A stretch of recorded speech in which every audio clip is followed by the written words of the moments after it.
আসসালামু আলাইকুম এভরিওয়ান, কেমন আছো তোমরা সবাই? আশা করি সবাই খুব ভালো আছো। তো আজকের ভিডিওতে অব্রো কিবোর্ড কিভাবে এখানে অন দ্য ডেস্কটপ এখানে সেট করা যায়, মানে এখানে ডেস্কটপের উপর এখানে দেখা যাবে, তো সেটাই আমি আজকে তোমাদের দেখাবো। তো চলো আর কথা না বাড়িয়ে শুরু করে দিচ্ছি। আর প্লিজ আমার ভিডিওটি যদি তোমাদের ভালো লেগে থাকে তো অবশ্যই একটা লাইক দিয়ে দিবে আর চ্যানেলটা অবশ্যই সাবস্ক্রাইব করে দিবে। তো চলো শুরু করছি।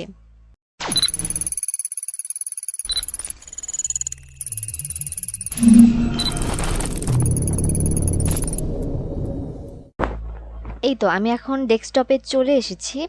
তো আমি এখন ফার্স্টে এই যে এই আইকনে যাবে, এখানে যে আইকনটা আছে এখানে ক্লিক করব।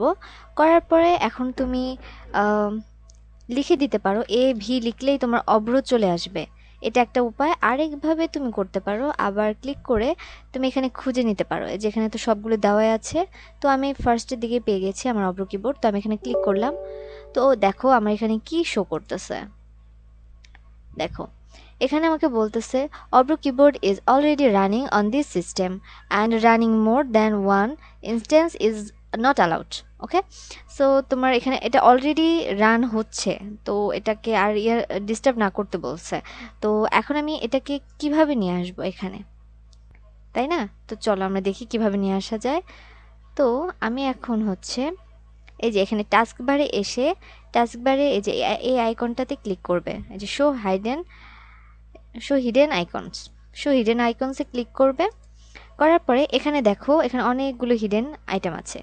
তো এখানে হিডেন আইটেমের মধ্যে এখানে দেখো একটা আছে এই যে এ লেখা, যে ক্যাপিটাল লেটারে এ লেখা, যে এটাই হচ্ছে অব্রো। তো এখানে আমি এখন ডাবল ক্লিক করব। সো দেখো ম্যাজিক, দেখো এই যে অব্রো কিবোর্ড অলরেডি চলে এসেছে।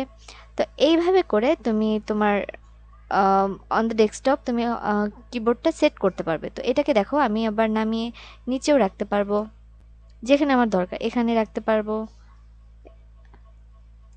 এখানে রাখতে পারবো, মানে তোমার যেখানে দরকার সেখানে নিয়ে রাখতে পারবা, যে কোনো জায়গায় রাখা যাবে।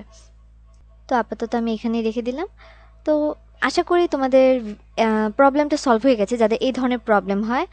তো thank you so much for everyone আমার ভিডিওটি ওয়াচ করার জন্য। তো আজকের মতো এখানেই বিদায় নিচ্ছি, আর আমার চ্যানেলটা অবশ্যই সাবস্ক্রাইব করে দিও।